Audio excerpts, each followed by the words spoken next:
सींचने की कथा।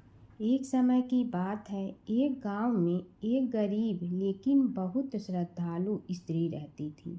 वह प्रतिदिन भगवान विष्णु और माता लक्ष्मी की पूजा करती थी।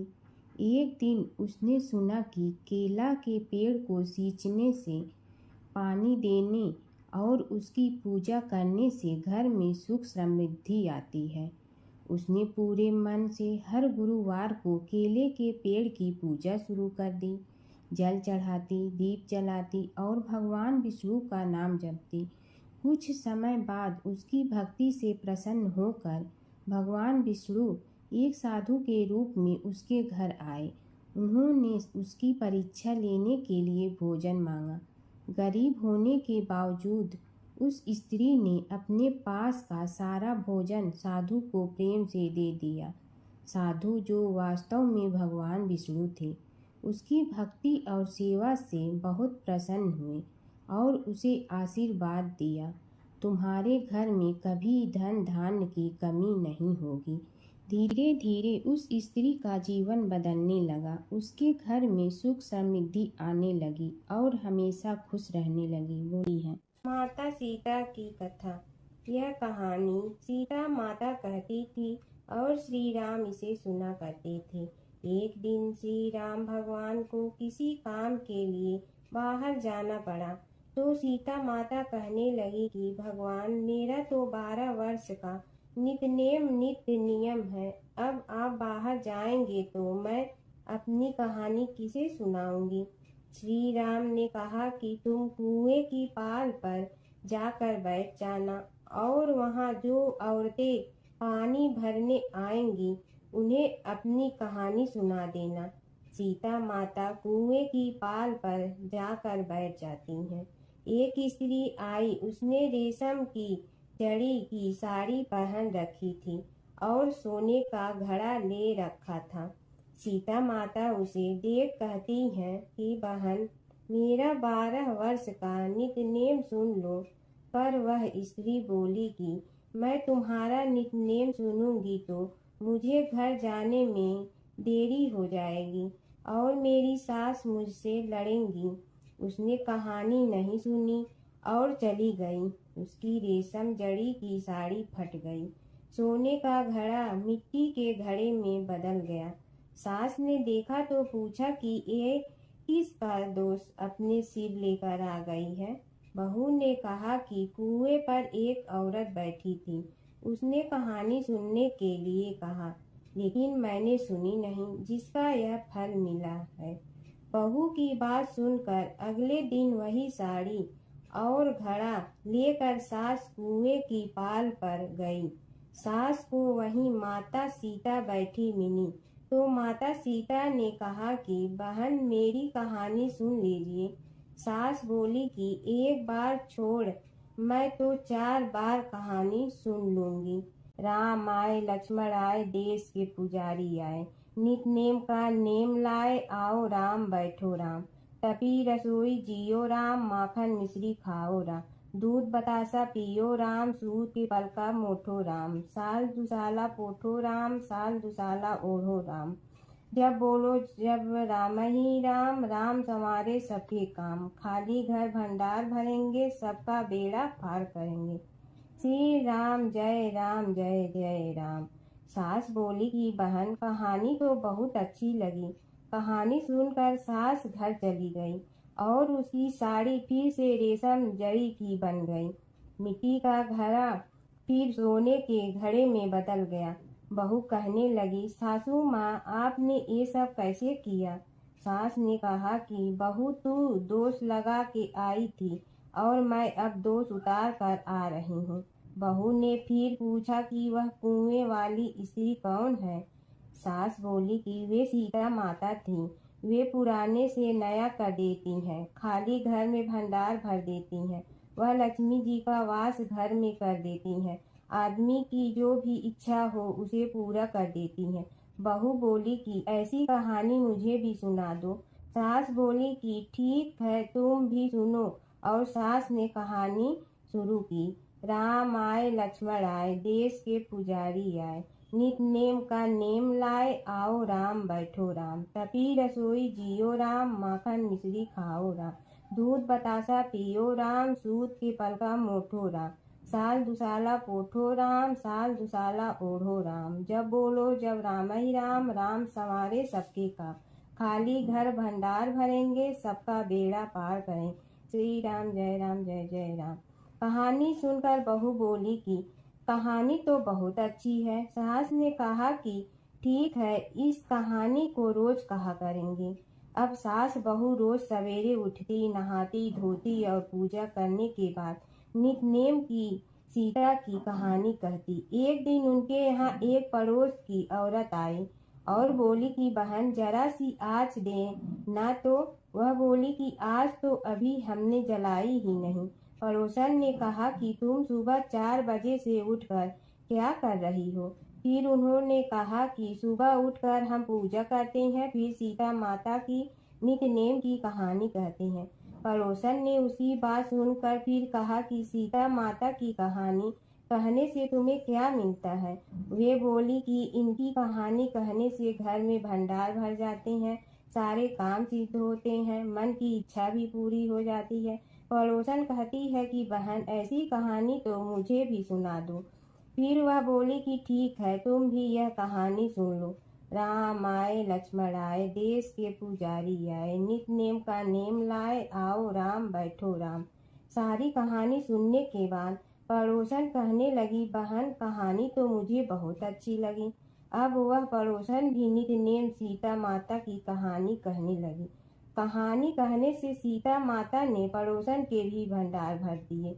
अब तो पूरे मोहल्ले में नित नेम की कथा चल पड़ी। हर किसी की मनोकामना पूरी होने लगी। हे सीता माता, जैसे आपने उनके भंडार भरे, वैसे ही आप हमारे भी भंडार भरना, सबकी भरना, कहानी सुनने वाले के भी और कहानी कहने वाले के भी।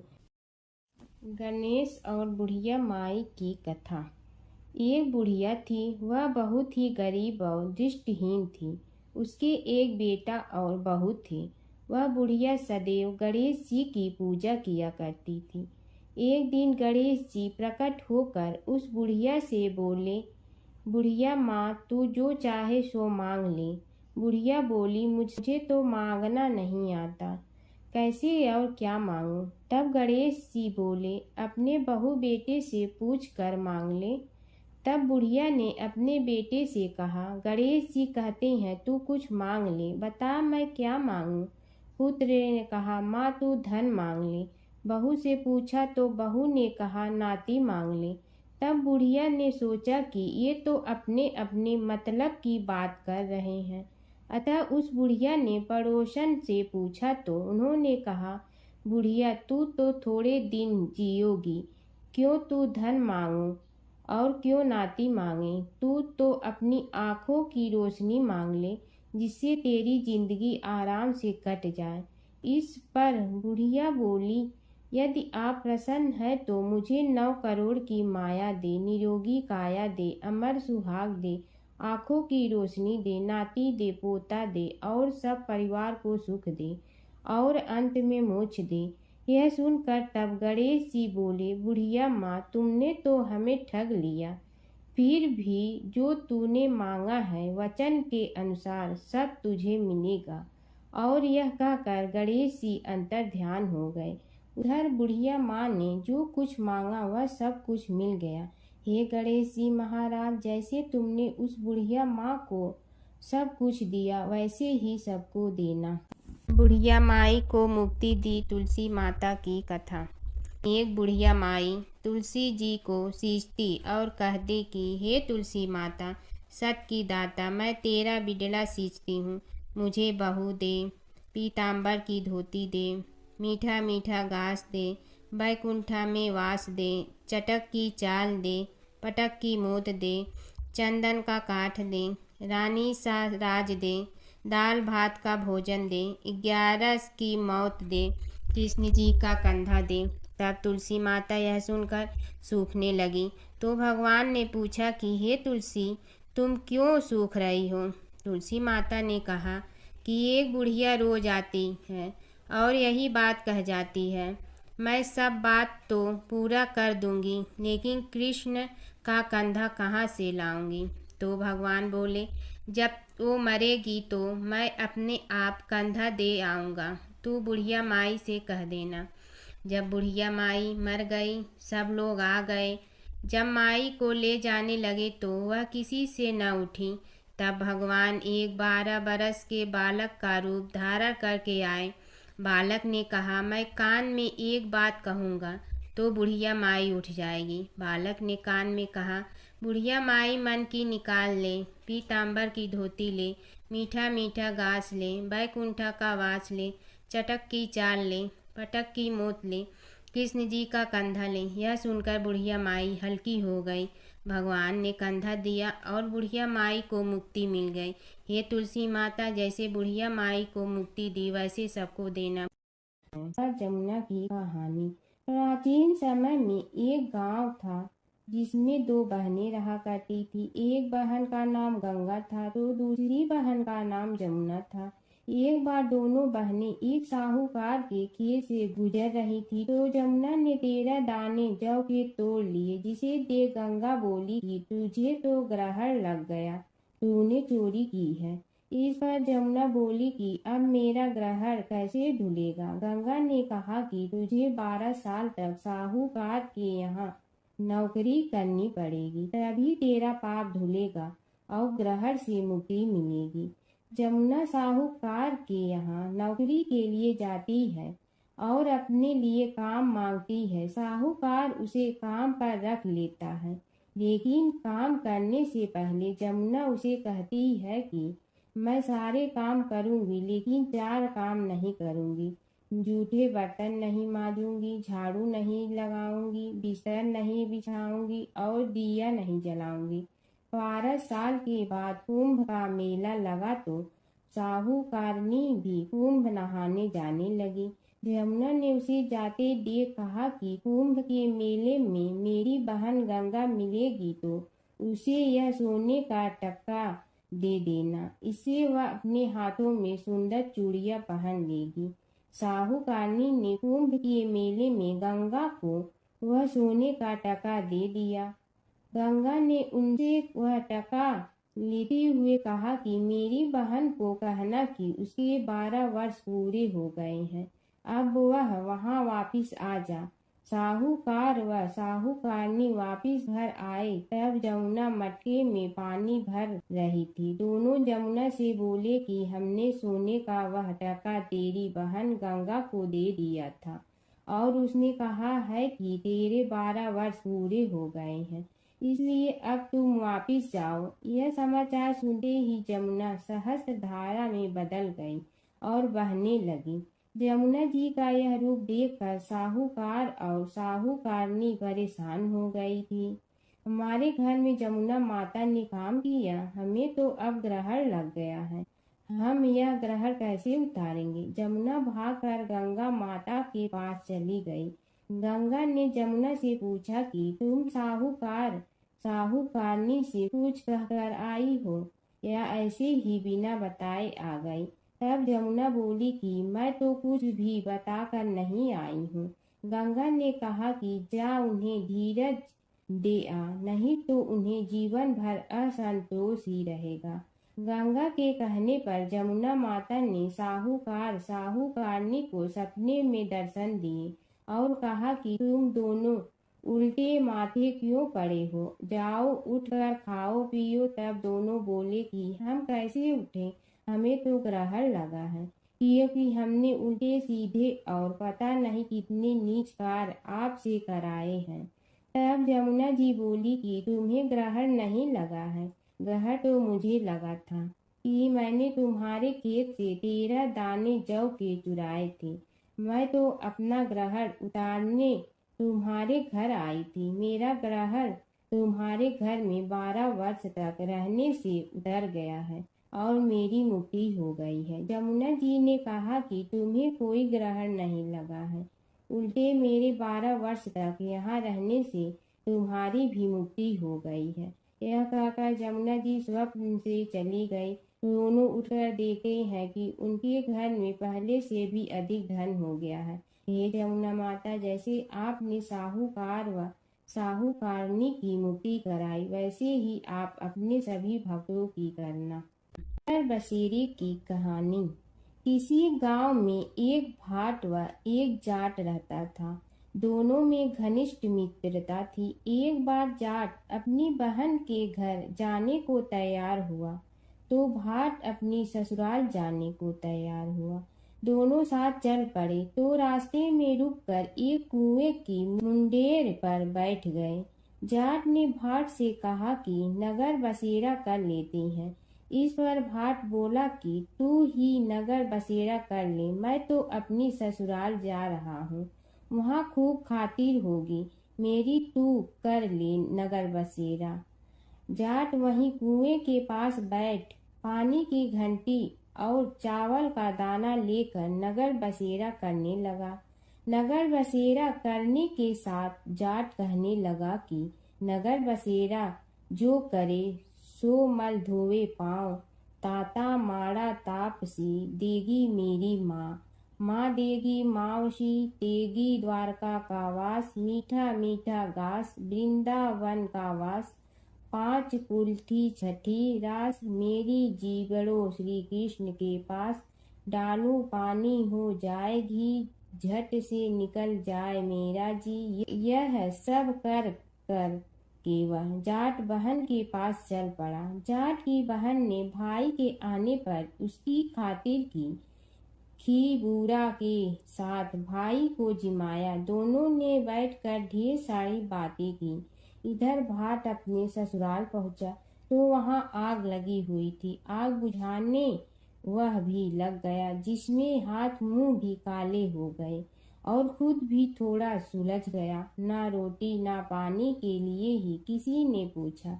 एक पड़ोसन आई तो उसने भाट की सास को कहा कि जमाई आया है, जरा उस आओ भगत कर लो। बुढ़िया बोली कि सब कुछ तो जल गया है, अब कहाँ से आओ भगत करूं। तब पड़ोसन ने ही भाट को एक रोटी के साथ छाछ दी। उसने वही खाकर गुजारा किया। शाम को दोनों फिर घर की ओर चल पड़े और रास्ते में मिल गए और एक दूसरे का हाल पूछा। भाट बोला कि मेरी ससुराल में तो आग लगी हुई थी, आग बुझाते मैं खुद काला हो गया हूँ, ना रोटी मिली ना पानी। जाट बोला कि मेरी तो बहुत खातिर हुई। फिर बोला कि मैंने कहा था ना कि नगर बसेरा कर ले, आ अब कर ले, लेकिन भाट ने फिर मना कर दिया। कहने लगा कि चाहे रोटी दे या न दे, तेरी तो माँ है, दही चूरमा का पेड़ा धरा पाएगा। भाट ने फिर नगर बसेरा नहीं किया।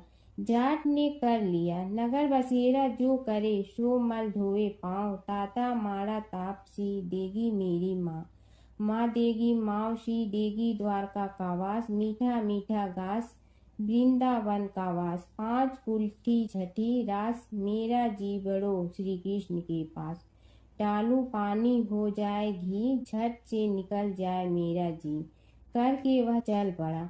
घर पहुँचते ही जाट की मावशी ने बहुत लाड प्यार किया। उधर भाट घर गया तो उसकी भैंस खो गई थी। बाप एक लाठी रखे तो दूसरी उठाए और कहने लगा कि ससुराल गया तो आग लगा दी, अब यहाँ आया तो भैंस खो दी। बाप ने कहा कि पहले भैंस लेकर आ, तभी रोटी पानी मिलेगा। सारा दिन भाट भैंस ढूंढता रहा, लेकिन उसे भैंस नहीं मिली। जाट और भाट की मुलाकात फिर से बाजार में हो गई। जाट ने भाट के हाल चाल पूछे तो भाट बोला कि आते ही भैंस खो गई, बस उसी दिन से भैंस ढूंढ रहा हूँ। रोटियां का तो पूछो ही मत। जाट ने कहा कि मैंने तो पहले ही कहा था कि नगर बसेरा कर ले। जाट की बात सुनकर भाट बोला कि तेरे नगर बसेरे में इतनी ताकत है तो चल अब कर लेते हैं। दोनों ने बैठकर नगर बसेरा किया।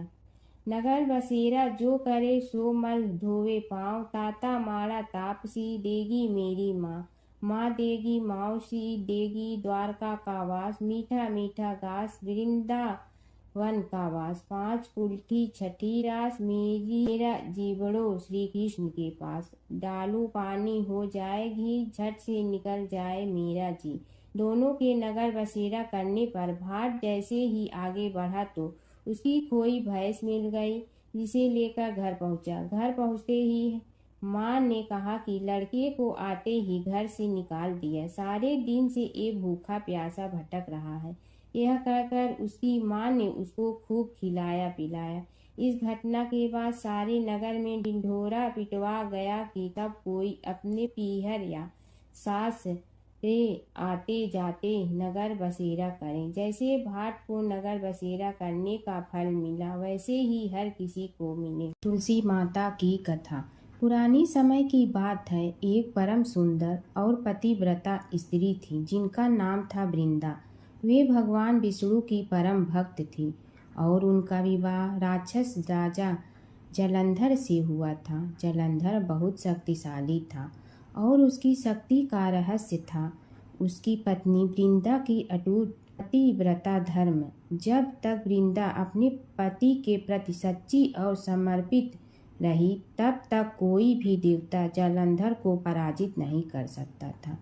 देवताओं ने कई बार प्रयास किया, लेकिन जलंधर अजेय रहा। तब सभी देवता भगवान विष्णु के पास गए और उनसे सहायता मांगी। भगवान विष्णु ने एक लीला रची। वे जलंधर का रूप धारण करके वृंदा के सामने प्रकट हुए। वृंदा ने उन्हें अपना पति समझकर उनका सत्कार किया, लेकिन जैसे ही वृंदा को सच्चाई का पता चला, उनका पतिव्रता धर्म भंग हो गया। उसी क्षण देवताओं ने जलंधर का वध कर दिया।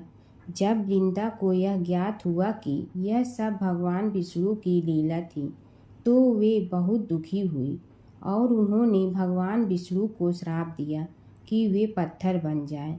उसी श्राप के कारण भगवान विष्णु शालिग्राम पत्थर के रूप में प्रकट हुए। इसके बाद वृंदा ने अपने प्राण त्याग दिए। उनके शरीर से एक पवित्र पौधा उत्पन्न हुआ, जिसे आज हम तुलसी के नाम से जानते हैं। तभी से तुलसी को देवी का रूप माना जाता है और उनकी पूजा की जाती है। तुलसी माता को घर में रखने से सुख समृद्धि आती है। भगवान विष्णु को तुलसी अत्यंत प्रिय है। बिना तुलसी के भगवान विष्णु की पूजा अधूरी मानी जाती है। सच्ची भक्ति और पतिव्रता धर्म में अपार शक्ति होती है। धर्मराज जी की कथा। दो सेठानियाँ थी। एक के घर में धन बहुत था, पर वह कंजूस थी। दूसरी के पास धन थोड़ा कम था, पर मन से वह बहुत अमीर थी। रोज सवेरे उठती, गंगा स्नान करती, तुलसी माता, बड़, पीपल सींचने, भगवान के मंदिर जाके पूजा करती। धर्मराज सूरज भगवान की कहानी सुनती, भगवान के भोग लगाकर अतिथि को जिमाती, गाय कुत्ता के लिए ग्रास निकालती। दूसरी सेठानी इस धर्मात्मा को देखकर हंसती और कहती, पता नहीं दिन भर क्या करती रहती है। थोड़े समय बाद दोनों सेठानियों को भगवान का बुलावा आया। धर्मात्मा सेठानी के तो यमराज जी ने विमान भेजा और दूसरी को दूत मारते ही ले गया। रास्ते में सेठानी बोली, मेरे को भूख लगी है। तो दूत बोले, किसी को कुछ दिया होगा तो मिलेगा। फिर बोली, प्यास लगी है। दूत बोले, किसी को पानी पिलाया तो मिलेगा।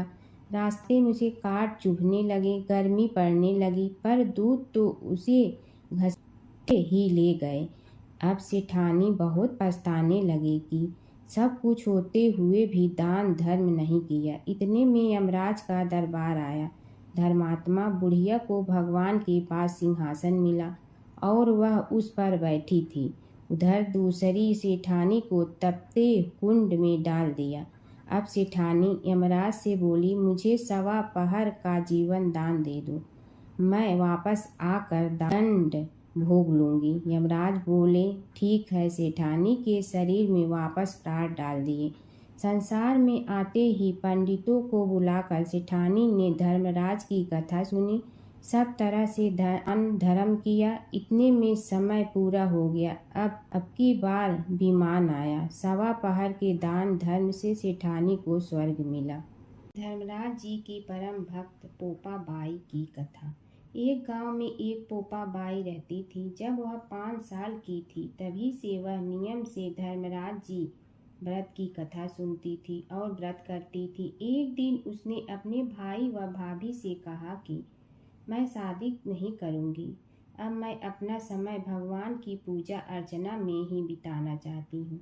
इसलिए मेरी झोपड़ी गांव के बाहर बनवा दो और गांव में सबको कह दो कि वह अपनी गाय व बछड़ों को मेरे यहाँ ही घास भूस चरने को भेज दो और जिसकी भी इच्छा हो, श्रद्धा हो, मुझे खाना भिजवा दो। एक दिन नगर का राजा शिकार खेलने जंगल में आया और गांव के बाहर जंगल के पास बनी झोपड़ी देखकर रुक गया। झोपड़ी के पास जाकर उसने आवाज लगाई कि कौन है, लेकिन भीतर से कोई आवाज न आने पर वह लगातार दरवाजा खटखटाता रहा। तब पोपा बाई उठी और कहने लगी कि कौन हो तुम जो बार बार दरवाजा बजा रहे हो, क्यों आवाज लगा रहे हो? राजा ने कहा कि मैं यहाँ का राजा हूँ और तुम्हारे साथ विवाह करूँगा। पोपा बाई ने कहा कि जहाँ से आए हो वहीं चले जाओ, मैं किसी पराये आदमी का मुंह नहीं देखती हूँ। राजा ने पोपा बाई की एक नहीं सुनी और जबरदस्ती उठा ले गया। तब पोपा बाई ने राजा को श्राप दिया कि तुम्हारा सारा राजपाट नष्ट हो जाएगा। महल में आने पर राजा की रानियों ने सारी बात सुनकर राजा से अनुरोध किया कि पोपा बाई को वहीं वापस छोड़ आओ। राजा जब पोपा बाई को वापस झोपड़ी में छोड़ने जाने लगा तो रास्ते में पाप की नदी आई जिसमें राजा डूब गया। कुछ समय बाद पोपा बाई मृत्यु के बाद धर्मराज जी के यहाँ पहुँची और धर्मराज जी ने उन्हें स्वर्ग का राज दे दिया। एक बार एक सेठ व सेठानी मृत्यु लोक से स्वर्ग लोक आए तो उसके द्वार बंद देखकर वह धर्मराज जी से द्वार खोलने का आग्रह करते हैं। धर्मराज जी कहते हैं इस द्वार पर पोपा बाई का राज है। इस पर सेठ सेठानी कहते हैं कि हम पोपा बाई को नहीं जानते हैं। धर्मराज जी उन दोनों की बात सुनकर कहते हैं कि तुम दोनों 7 दिन तक मृत्युलोक में रहो। 8 खोपड़ा से राई भरकर 5 कपड़े ऊपर रख कर कहानी सुनकर उद्यापन करना और कहना कि राज है। पोपा बाई लेखा लेगी राई राई का। सारे बोलो पोपा बाई की जय। भगवान विष्णु और नारद की कथा। एक बार नारद मुनि जी ने भगवान विष्णु जी से पूछा, हे भगवान, आपका इस समय सबसे प्रिय भक्त कौन है?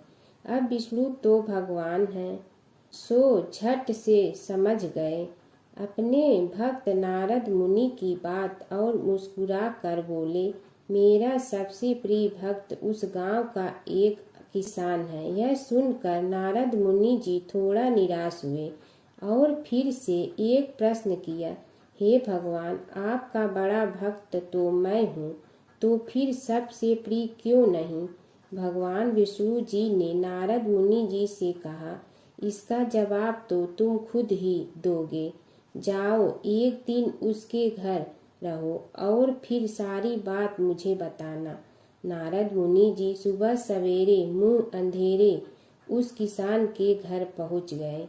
देखा अभी अभी किसान जगा है और उसने अब सबसे पहले अपने जानवरों को चारा देता, फिर मुंह धोता, दैनिक कार्यों से निवृत्त होता, जल्दी जल्दी भगवान का नाम लिया, रूखी सूखी रोटी खाकर जल्दी जल्दी अपने खेतों पर चला गया। सारा दिन खेतों में काम किया और शाम को वापस घर आया। जानवरों को अपनी जगह बांधा, उन्हें चारा पानी डाला, हाथ धोया, मुंह धोया, फिर थोड़ी देर भगवान का नाम लिया, फिर परिवार के संग बैठकर खाना खाया और कुछ बातें की और फिर से सो गया। अब सारा दिन यह सब देखकर नारद मुनि जी भगवान विष्णु के पास वापिस आए और बोले, भगवान, मैं आज सारा दिन उस किसान के संग रहा, लेकिन वो तो ढंग से आपका नाम भी नहीं ले सकता।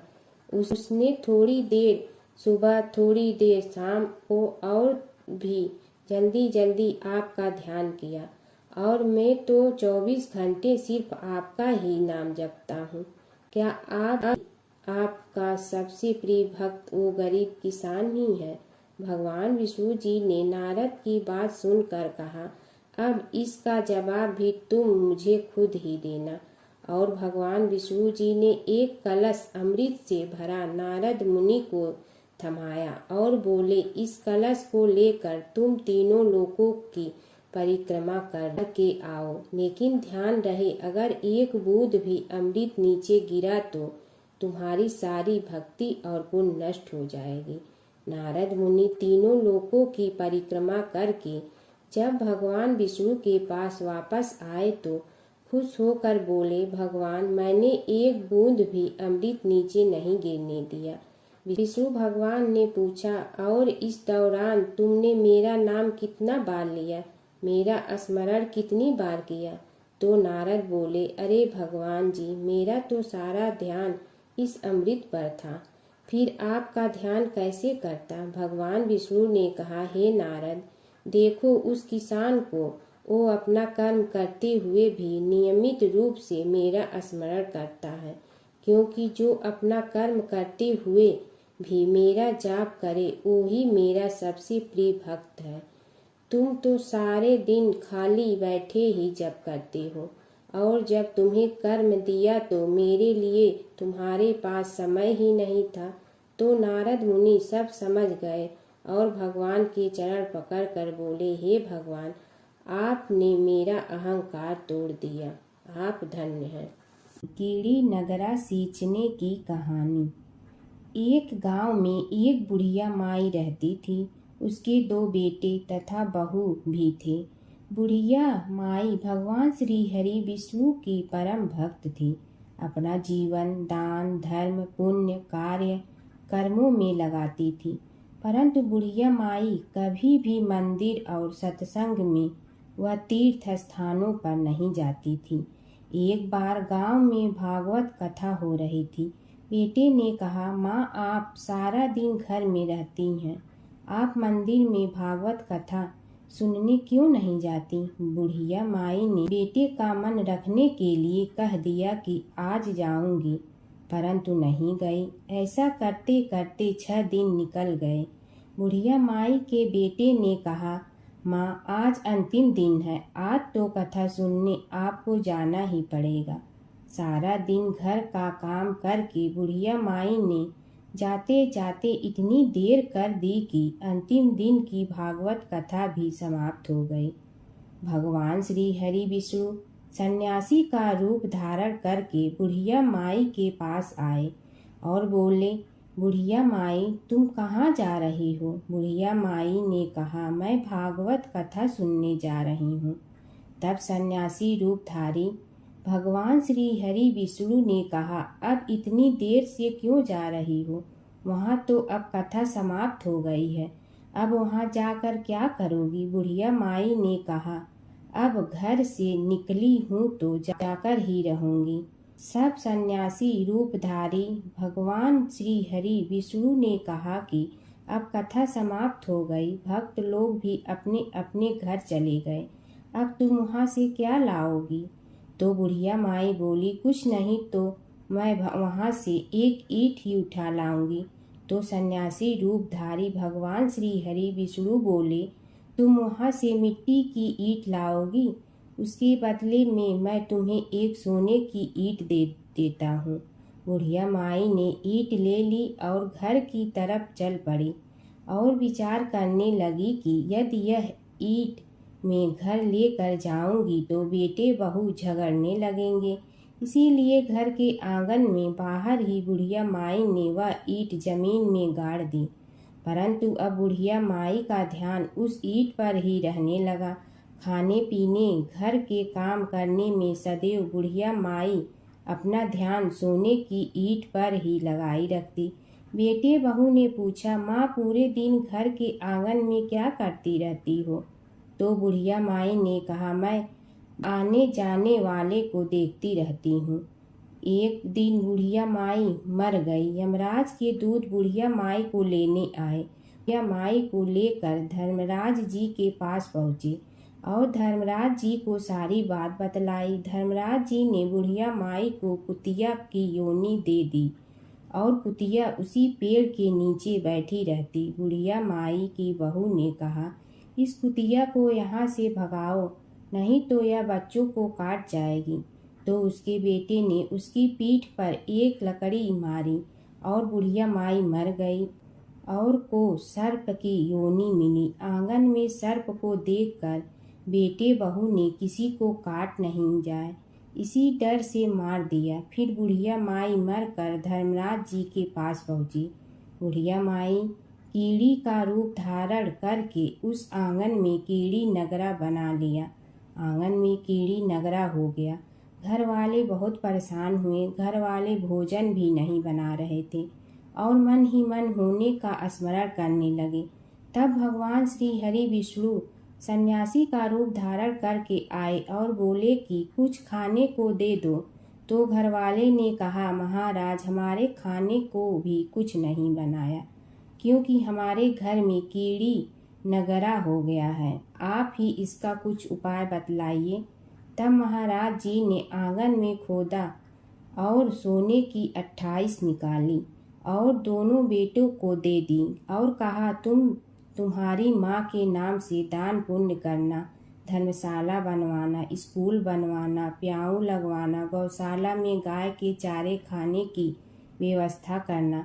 परंतु दोनों बेटे आपस में झगड़ने लगे कि तू दान कर, तू दान कर।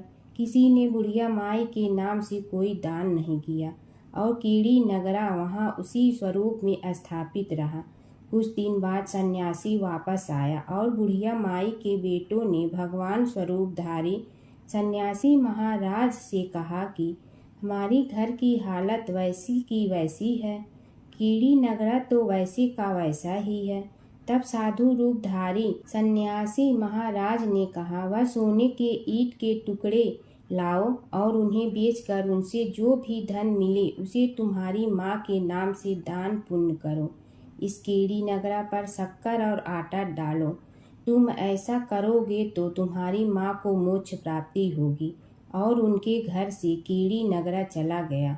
जो व्यक्ति प्रतिदिन सुबह प्रातः आटा और शक्कर कीड़ी नगरे पर डालता है वह सदैव धनवान, पुत्रवान, संपन्न, सुख शांति से जीवन यापन करता है। उसके घर में कभी कोई कष्ट नहीं आता है। उसका जीवन सदा सर्वदा आनंद से व्यतीत होता है। उसके परिवारजन उसे अत्यधिक स्नेह प्रदान करते हैं। कीड़ी नगरा प्रतिदिन सींचने से जुड़ी नगरी की कहानी सुनने से, दान पुण्य व धर्म कार्यों में रुचि लगाने से जीवन उत्तम हो जाता है। एक बार एक नगर में एक मालिन रहती थी। उसके पति चल बसे थे। उसका एक 4 साल का पुत्र था। उसकी सास कठोर हृदय की स्त्री थी। वह बहू को बहुत तकलीफ देती थी। एक दिन सास ने बहू और पोते को घर से निकाल दिया। वे दोनों रोते हुए चलते चलते एक जंगल में जा पहुँचे। वहाँ एक बड़े पेड़ के नीचे बैठ गए। वहाँ से थोड़ी दूर पर एक गणेश जी का मंदिर था। वहाँ बहुत लोग गणेश जी के दर्शन करने आते थे। दर्शन करके गणेश जी को प्रसाद चढ़ाते थे। फिर वह प्रसाद सबको बांट देते थे। इस प्रसाद से माँ बेटे का गुजारा होने लगा। दोनों गणेश जी की पूजा पाठ में लग गए। एक दिन उन्होंने सोचा क्यों न हम भी जंगल से फूल ला कर बेचें। वे रोज जंगल से फूल लाकर उसकी माला बनाकर बेचने लगे। साथ में पूजा की सामग्री और प्रसाद भी बेचने लगे। इससे उनको आमदनी होने लगी। गणेश जी की कृपा से आमदनी बढ़ने लगी। जल्दी ही उन्होंने एक मकान और एक दुकान बना लिया। एक राजा की लड़की मंदिर में रोज पूजा करने आती थी। मालिन के बेटे को देखकर राजकुमारी उस पर मोहित हो गई और उससे विवाह करने की सोचने लगी। उसने अपनी भाभी से अपने मन की बात कही। भाभी अनुभवी थी। उसने कहा, ये तो मालिन का बेटा है और तुम एक राजा की बेटी हो। यदि तुमने उससे विवाह किया तो तुम्हारी बहुत बेइज्जती होगी। पर राजकुमारी अपनी बात पर अड़ी रही। उसने कहा, मैंने तो प्रतिज्ञा कर ली है कि उसी से विवाह करूंगी। भाभी ने घर जाकर सारी बात राजा को बता दी। राजा ने मना नहीं किया और विवाह के लिए तैयार हो गए। उन्होंने बड़े धूमधाम से बेटी का विवाह मालिन के बेटे के साथ कर दिया।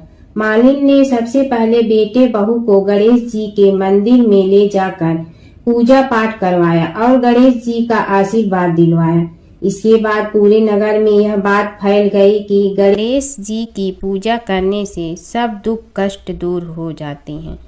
इस बात पर सुनते ही नगर के सभी लोग मंदिर आने लगे। मालिन और उसके बेटे की बिक्री और बढ़ गई। उधर उसकी सास के बुरे दिन आ गए। अन्नदाता उससे रूठ गए और वह भूखों मरने लगी। एक दिन वह रोती धोती उसी गणेश जी के मंदिर में आ पहुंची। वहां वह मालिन के बेटे से बोली, मैं भूखी हूँ, मुझे रोटी कपड़ा दे दो, इसके बदले में तुम्हारा सारा काम कर दूंगी। लड़के को दया आ गई और उसे काम पर रख लिया। उसने अपनी दादी को नहीं पहचाना। जब मालिन घर आई तो उसने सास को पहचान लिया। वह सास से बोली, सासू जी आप यहाँ कैसे?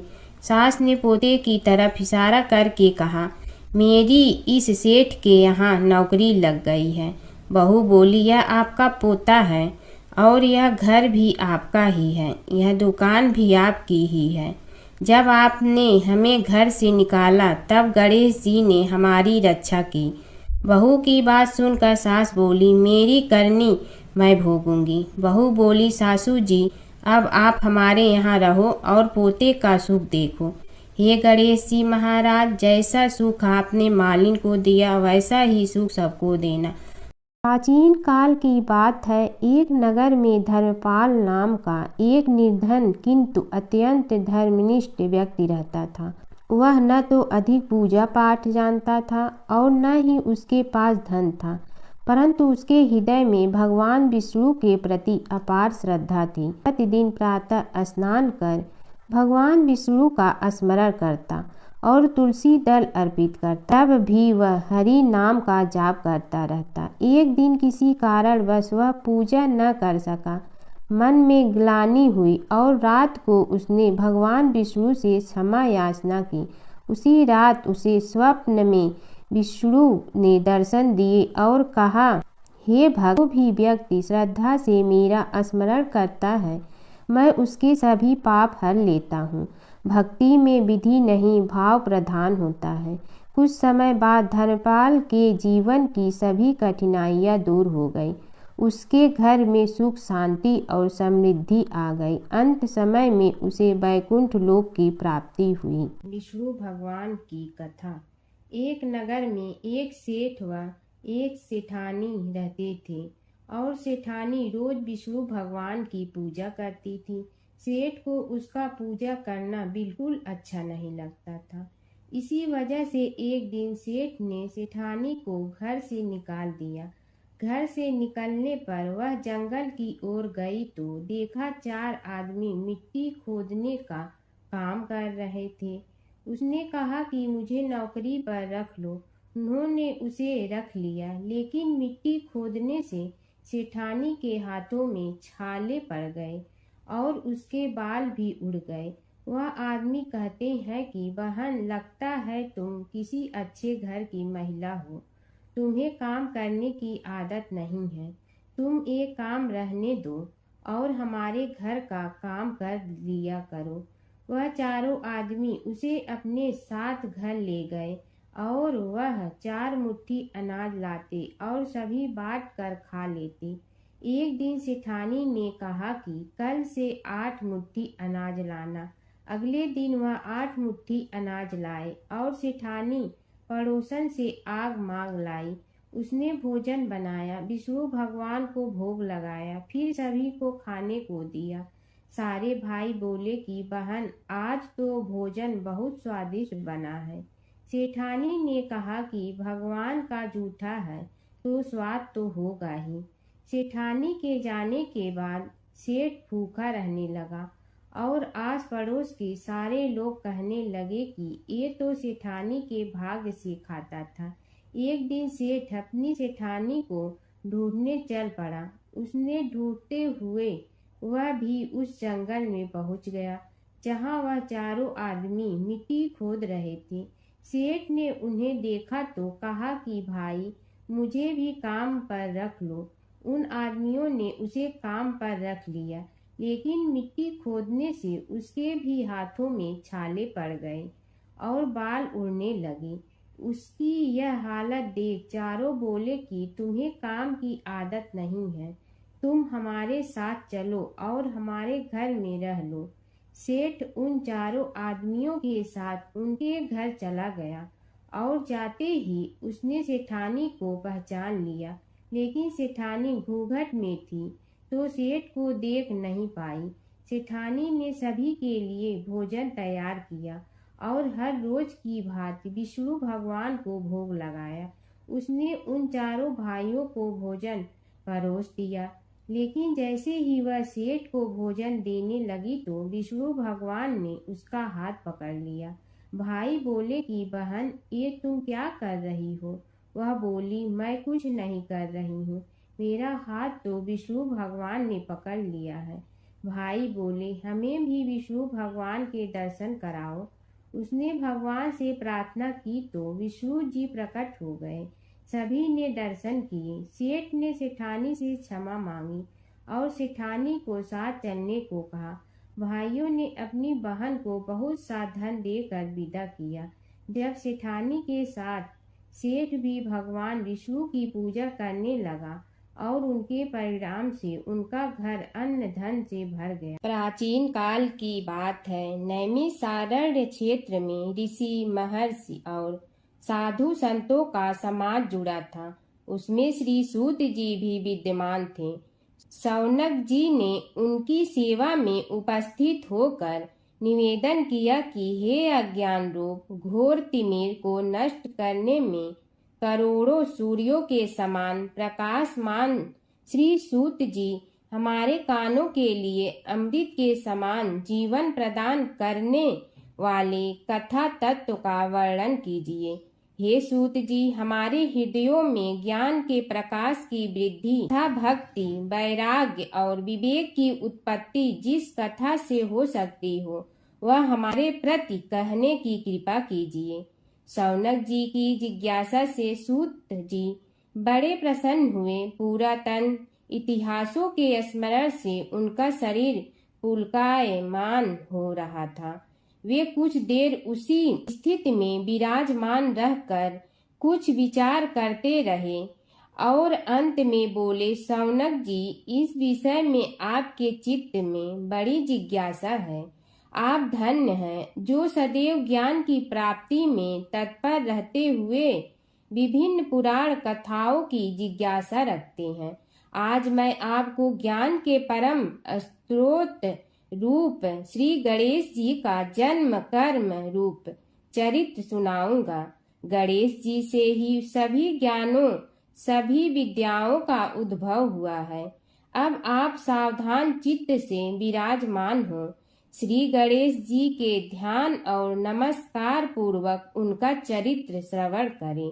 नमस्तस्मै गणेशाय ब्रह्मा विद्या प्रदायिनी यनागस्त्यसमः साक्षात विघ्न सागर सोषणे। कैसे हैं वे श्री गणेश जो सभी प्रकार की ब्रह्म विद्याओं को प्रदान करने वाले, अर्थात ब्रह्मा के सगुण और निर्गुण स्वरूप पर प्रकाश डालने और जीव ब्रह्मा का अभेद प्रतिपादन करने वाली विद्याओं के दाता हैं। वे विघ्नों के समुद्रों को महर्षि अगस्त्य के समान शोषण करने में समर्थ हैं। इसलिए उनका नाम विघ्न सागर शोषक के नाम से प्रसिद्ध है। मैं उन भगवान श्री गणेश जी को नमस्कार करता हूँ। प्रथम पूजा के अधिकारी श्री गणेश जी, यह कहकर सूत जी कुछ समय के लिए मौन हो गए और फिर बोले, शौनक जी, भगवान गणेश जी ही सर्वप्रथम पूजा प्राप्ति के अधिकारी हैं। किसी भी देवता की पूजा करो, पहले उनकी पूजा करो। शौनक जी ने निवेदन किया, हे भगवान, हे सूत, सर्वप्रथम यह बताने की कृपा कीजिए कि गणेश जी को प्रथम पूजा का अधिकार किस प्रकार प्राप्त हुआ। इस विषय में मेरी बुद्धि मोह को प्राप्त हो रही है कि सृष्टि रचयिता ब्रह्मा जी, पालन करता भगवान नारायण और संहार करता शिव जी में से किसी को प्रथम पूजा का अधिकारी क्यों नहीं माना गया। यह त्रिदेव ही तो सबसे बड़ा देवता माने जाते हैं। सूत जी ने कहा, शौनक जी, यह भी एक रहस्य ही है।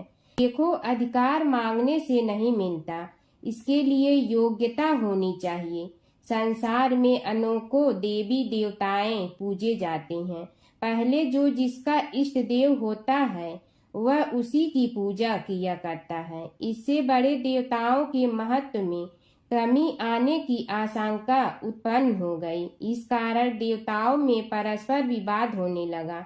वे उसका निर्णय प्राप्त करने के लिए शिव जी के पास पहुँचे और प्रणाम करके पूछने लगे, प्रभु, हम सब में प्रथम पूजा का अधिकारी कौन है। शिव जी सोचने लगे कि किसे प्रथम पूजा का अधिकारी माने।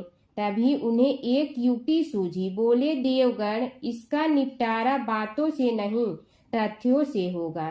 इसके लिए एक प्रतियोगिता रखनी होगी, शिव की परिक्रमा करने की प्रतियोगिता।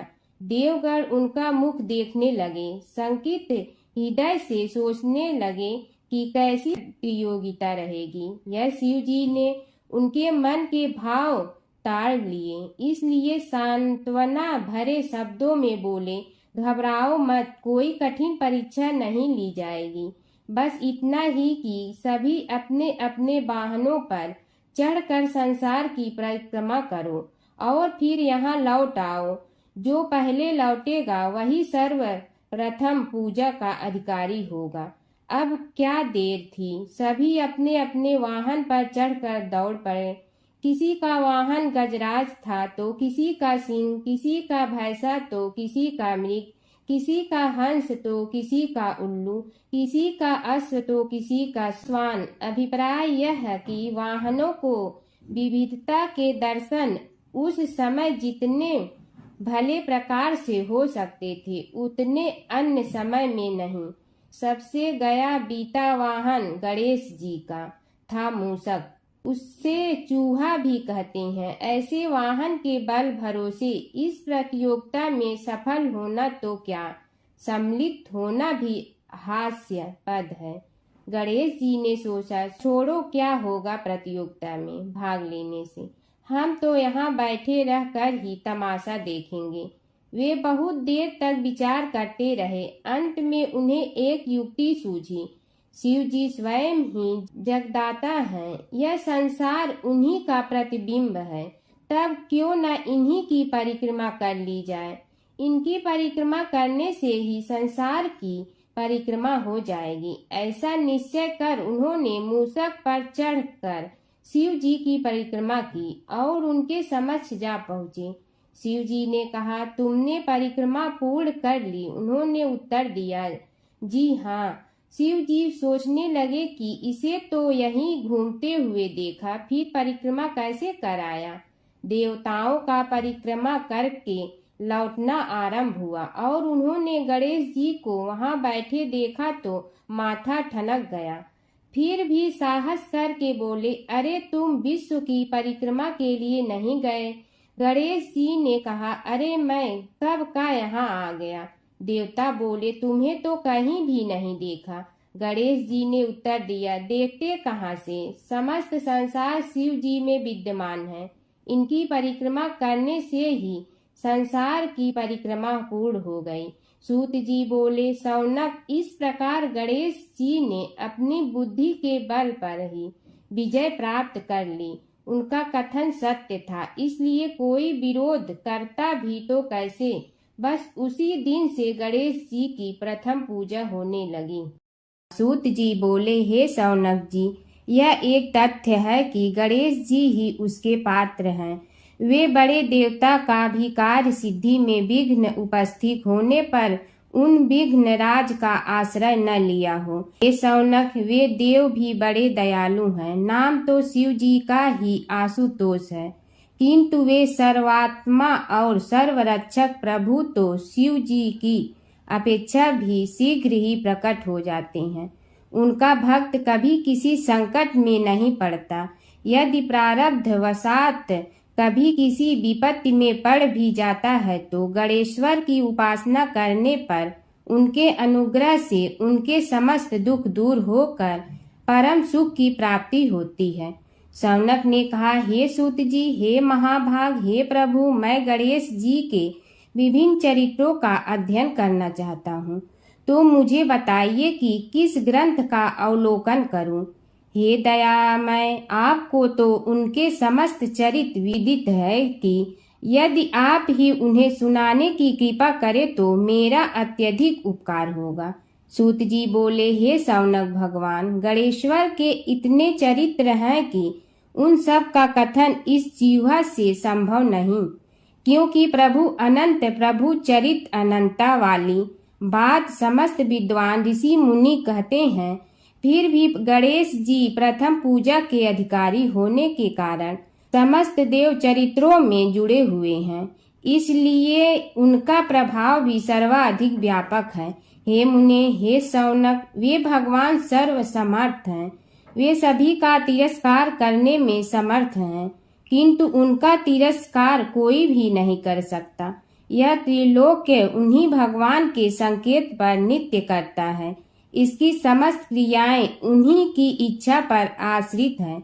हे शौनक भगवान गणेश्वर स्वयं कहते हैं, शिवे विष्णु च शक्तौ च सूर्ये मयि निराधिप यो भेद बुद्धियोगः स सम्य योगो मतो मम। हे नरेश्वर, हे वरेण्य, शिव, विष्णु, शक्ति, सूर्य और मुझ गणेश में जो अभेद बुद्धि योग है, मेरे मत में वही सम्यक योग है। इससे यह भी सिद्ध है कि समस्त देवता उन्हीं के स्वरूप हैं। वे ही भगवान विभिन्न कार्य रूपों के अनुसार अपना भिन्न भिन्न नाम रखते हैं। हे मुनि श्रेष्ठ, उन सब देवताओं के चरित्र भी उन्हीं गणराज के चरित्र हैं। यद्यपि सब चरित्र एक ही ग्रंथ में मिलने में संभव नहीं है, फिर भी गणेश्वर के अनेकों प्रमुख चरित्रों का वर्णन गणेश पुराण में हुआ है। राजा सोमकांत का वृत्तांत कथन।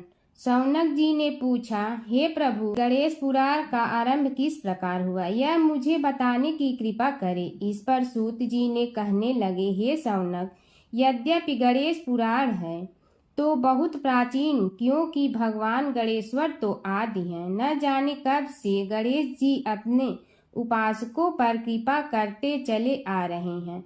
उनके अनंत चरित्र हैं, जिनका संग्रह एक महापुराण का रूप ले सकता है। उसे एक बार भगवान नारायण ने नारद जी को और भगवान ने शंकर और जगन जननी पार्वती जी को सुनाया था।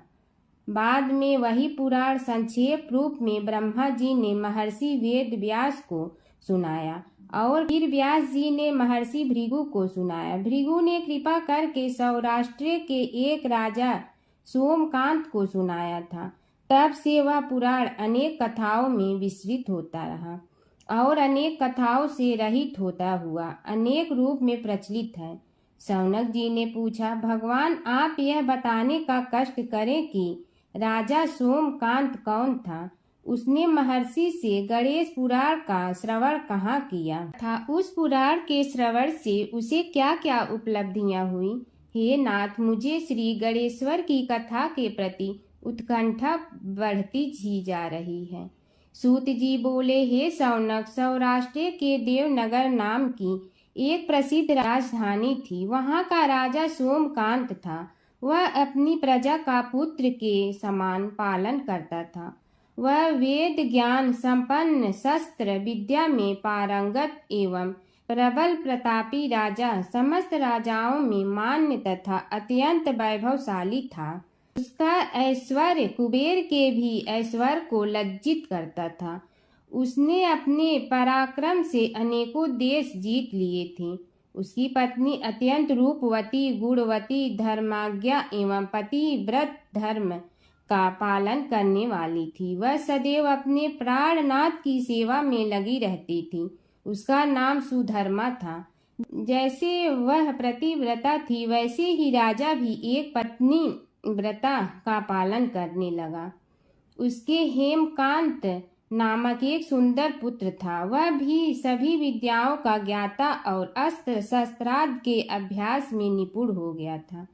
यह सभी श्रेष्ठ लक्षणों से संपन्न सद्गुणी एवं प्रजा जनों के हितों का अत्यंत पोषक था। इस प्रकार राजा सोमकांत स्त्री पुत्र पशुवाहन राज्य एवं प्रतिष्ठा आदि से सब प्रकार सुखी था। उसे दुख तो था ही नहीं। सभी राजागण उसका हार्दिक सम्मान करते थे तथा उसकी श्रेष्ठ कीर्ति भी संसार व्यापी थी। परंतु युवा अवस्था के अंत में सोमकांत को घृणित कोष्ठ रोग हो गया। उसके अनेक उपचार किए गए किंतु कोई लाभ नहीं हुआ। रोग शीघ्रता से बढ़ने लगा और उसके कीड़े पड़ गए। जब रोग की अधिक वृद्धि होने लगी और उसका कोई उपाय न हो सका तो राजा ने मंत्रियों को बुलाकर कहा, सुव्रतो, जाने किस कारण यह रोग मुझे पीड़ित कर रहा है। अवश्य ही यह किसी पूर्व जन्म के पाप का फल होगा। इसलिए मैं अब अपना समस्त राजपाट छोड़कर वन में रहूंगा। मेरे पुत्र हेमकांत को मेरे समान मानकर राज्य शासन का धर्म पूर्वक संचालन कराते रहें। यह कहकर राजा ने शुभ दिन दिखवाकर अपने पुत्र हेमकांत को राज्य पद पर अभिषेक किया और अपनी पत्नी सुधर्मा के साथ निर्जन वन की ओर चल दिया। प्रजापालक राजा के वियोग में समस्त प्रजा जन अश्रु बहाते हुए उनके साथ चले गए। राज्य की सीमा पर पहुंचकर राजा ने अपने पुत्र अमात्यगण और प्रजा जनों को समझाया, आप सब लोग धर्म के जानने वाले श्रेष्ठ आचरण में तत्पर एवं सहृदय हैं। यह संसार तो वैसे भी परिवर्तनशील है। जो आज है वह कल नहीं था और आने वाले कल में भी नहीं रहेगा। इसलिए मेरे जाने से दुख का कोई कारण नहीं है। मेरे स्थान पर मेरा पुत्र सभी कार्यों को करेगा। इसलिए आप सब उसके अनुशासन में रहते हुए उसे सदैव सम्मान करते रहें। फिर पुत्र से कहा, बेटा, यह स्थिति सभी के समझ आती रही है। हमारे पूर्व पुरुष भी परंपरागत रूप से वृद्धावस्था आने पर वन में जाते रहे हैं। मैं कुछ समय पहले ही वन में जा रहा हूँ तो कुछ पहले या पीछे जाने में कोई अंतर नहीं पड़ता। यदि कुछ वर्ष बाद जाऊं तब भी मोह का त्याग करना ही होगा। इसलिए हे वत्स, तुम दुखित मत हो और मेरी आज्ञा मानकर राज्य शासन को ठीक प्रकार चलाओ। ध्यान रखना, क्षत्रिय धर्म का कभी त्याग न करना और प्रजा को सदा सुखी रखना। इस प्रकार राजा सोमकांत ने सभी को समझा बुझाकर वहां से वापस लौट आया और स्वयं अपनी पतिव्रता भार्या के साथ वन में प्रवेश किया। पुत्र हेमकांत के आग्रह से उसने सुबल और ज्ञान गम्य नामक 2 आत्माओं को भी साथ ले लिया। उन सब ने एक समतल एवं सुंदर स्थान देखकर वहां विश्राम किया। तभी उन्हें एक मुनि कुमार दिखाई दिया। राजा ने उससे पूछा, तुम कौन हो, कहाँ रहते हो? यदि उचित समझो तो मुझे बताओ। मुनि बालक ने कोमल बाड़ी में कहा, मैं महर्षि भृगु का पुत्र हूँ। मेरा नाम च्यवन है। हमारा आश्रम निकट में ही है। अब आप भी अपना परिचय दीजिए। राजा ने कहा, मुनि कुमार, आपका परिचय पाकर मुझे बड़ी प्रसन्नता हुई। मैं सौराष्ट्र के देवनगर नामक राज्य का अधिपति रहा हूँ। अब अपने पुत्र को राज्य देकर मैंने अरण्य की शरण ली है। मुझे कुष्ठ रोग अत्यंत पीड़ित किए हुए हैं। उसकी निवृत्ति का कोई उपाय करने वाला हो तो कृपा कर मुझे बताइए। मुनि कुमार ने कहा, मैं अपने पिताजी से अपना वृतांत कहता हूँ, फिर वे जैसा कहेंगे आपको बताऊंगा। यह कहकर मुनि बालक चला गया और कुछ देर में ही आकर बोला, राजन, मैंने आपका वृतांत अपने पिताजी को बताया। उनकी आज्ञा हुई है कि आप सब मेरे साथ आश्रम में चलकर उनसे भेंट करें, तभी आपके रोग के विषय में भी विचार किया जाएगा। राजा सोमकांत के पूर्व जन्म का वृत्तांत भृगु द्वारा वर्णन।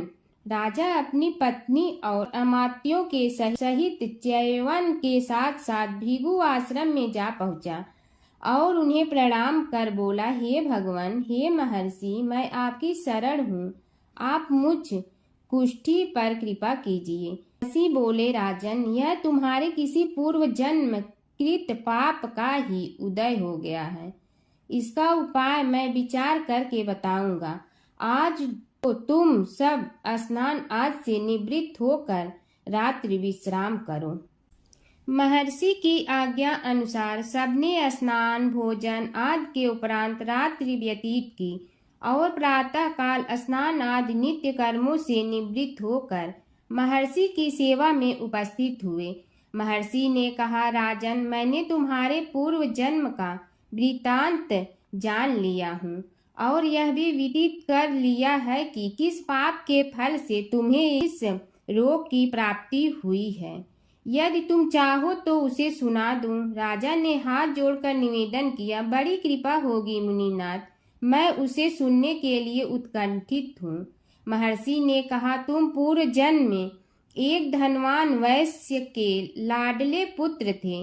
वह वैश्य विंध्याचल के निकट कौलहार नामक ग्राम में निवास करता था। उसकी पत्नी का नाम सुलोचना था। तुम उसी वैश्य दंपत के पुत्र हुए। तुम्हारा नाम कामद था। तुम्हारा लालन पालन बड़े लाड चाव से हुआ। उन्होंने तुम्हारा विवाह एक अत्यंत सुंदरी वैश्य कन्या से कर दिया था, जिसका नाम कुटुम्बिनी था। यद्यप तुम्हारी भार्या सुशीला थी और तुम्हें सदैव धर्म में निरत देखना चाहती थी, किंतु तुम्हारा स्वभाव वासनांध होने के कारण दिन प्रतिदिन उज्जवल होता जा रहा था। किंतु माता पिता भी धार्मिक थे, इसलिए उनके सामने तुम्हारी उज्ज्वलता दबी रही। परंतु माता पिता की मृत्यु के बाद तुम निरंकुश हो गए और अपनी पत्नी की बात भी नहीं मानते थे। तुम्हें अनाचार में प्रवृत्त देखकर उसे दुख होता था, तो भी उसका कुछ बस न चलता था। तुम्हारी उन्मत्तता चरम सीमा पर थी। अपनों से भी द्वेष और क्रूरता का व्यवहार किया करते थे, हत्या आदि कराते थे। तुम्हारे लिए सामान्य बात हो गई। पीड़ित व्यक्तियों ने तुम्हारे विरुद्ध राजा से पुकार की। अभियोग चला और तुम्हें राज्य की सीमा से भी बाहर चले जाने का आदेश हुआ। तब तुम घर छोड़कर किसी निर्जन वन में रहने लगे। उस समय तुम्हारा कार्य लोगों को लूटना और हत्या करना ही रह गया। एक दिन माध्याह्न काल था। गुणवर्धक नामक एक विद्वान ब्राह्मण उधर से निकला। बेचारा अपनी पत्नी को लिवाने के लिए ससुराल जा रहा था। तुमने उस ब्राह्मण युवक को पकड़कर लूट लिया। प्रतिरोध करने पर उसे मारने लगे तो वह चित्कार करने लगा, मुझे मत मार, मत मार, देख मेरा दूसरा विवाह हुआ है। मैं पत्नी को लेने के लिए जा रहा हूँ। किंतु तुम तो क्रोधवश में ऐसे लीन हो रहे थे कि तुमने उसकी बात सुनकर भी नहीं सुनी। जब उसे मारने लगे तो उसने श्राप दे दिया, अरे हत्यारे, मेरी हत्या के पाप से तो सहस्त्र कल्प तक घोर नरक भोगोगे। तुमने उसकी कोई चिंता न की और सिर काट लिया। राजन, तुमने ऐसी ऐसी एक नहीं बल्कि अनेक निरीह हत्याएं की थी, जिनकी गणना करना भी पाप है। इस प्रकार इस जन्म में तुमने घोर पाप कर्म किए थे, किंतु बुढ़ापा आने पर जब अशक्त हो गए तब तुम्हारे साथ जो क्रूर कर्मा थे वे भी किनारा कर गए। उन्होंने सोच लिया कि अब तो इसे खिलाना भी पड़ेगा, इसलिए मरने दो यहीं। अमोघ प्रभाव गणेश उपासना का कथन। राजन, अब तुम निरालंब थे, चल फिर तो सकते ही नहीं थे। भूख से पीड़ित रहने के कारण रोगों ने भी घेर लिया। उधर से जो कोई निकलता तुम्हें घृणा की दृष्टि से देखता हुआ चला जाता। तब तुम आहार की खोज में बड़ी कठिनाई से चलते हुए एक जीर्ण शीर्ण देवालय में पहुंचा।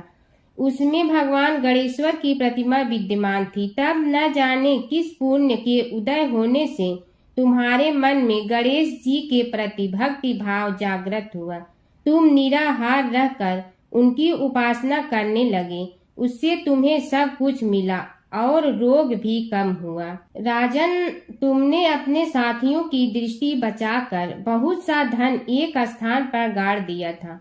अब तुमने उस धन को उसे देवालय के जीर्णोद्धार में लगाने का निश्चय किया। शिल्पी बुलाकर उस मंदिर को सुंदर और भव्य बनवा दिया। इस कारण कुख्याति सुख्याति में बदलने लगी।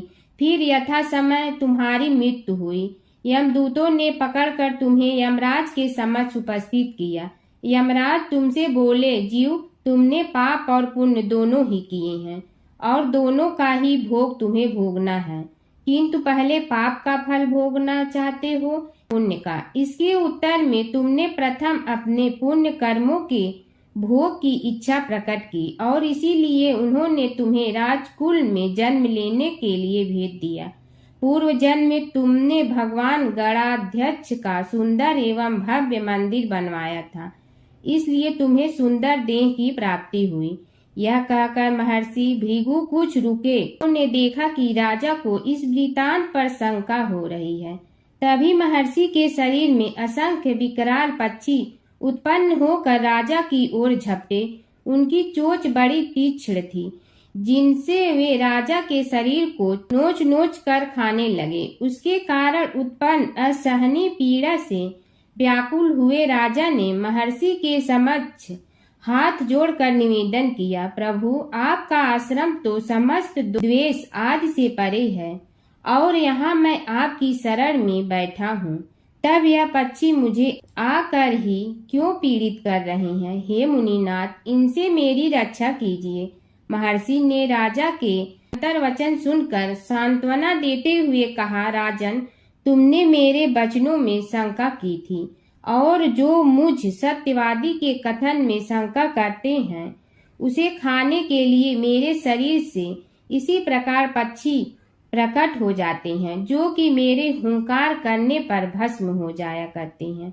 यह कर महर्षि ने हुंकार की और तभी वे समस्त पक्षी भस्म हो गए। राजा श्रद्धावनत होकर उनके समक्ष अश्रुपात करता हुआ बोला, प्रभु, अब आप पाप से मुक्त होने का उपाय कीजिए। महर्षि ने कुछ विचार कर कहा, राजन, तुम पर भगवान गणेश्वर की कृपा सहज रूप से है और वे ही प्रभु तुम्हारे पापों को भी दूर करने में समर्थ हैं। इसलिए तुम उनके पाप नाशक चरित्रों का श्रवण करो। गणेश पुराण में उनके चरित्रों का भले प्रकार वर्णन हुआ है, अतएव तुम श्रद्धा भक्ति पूर्वक उसी को सुनने में चित्त लगाओ। राजा ने प्रार्थना की, महामुनि, मैंने गणेश पुराण का नाम भी आज तक नहीं सुना, तो उनके सुनने का सौभाग्य कैसे प्राप्त कर सकूंगा? हे नाथ, आपसे अधिक ज्ञानी और प्रकांड विद्वान और कौन हो सकता है? आप ही मुझ पर कृपा कीजिए। महर्षि ने राजा की दीनता देखकर उसके शरीर पर अपने कमंडल का मंत्रपूत जल छिड़का। तभी राजा को एक छींक आई और नासिका से एक अत्यंत छोटा काले वर्ण का पुरुष बाहर निकल आया। देखते देखते वह बढ़ गया।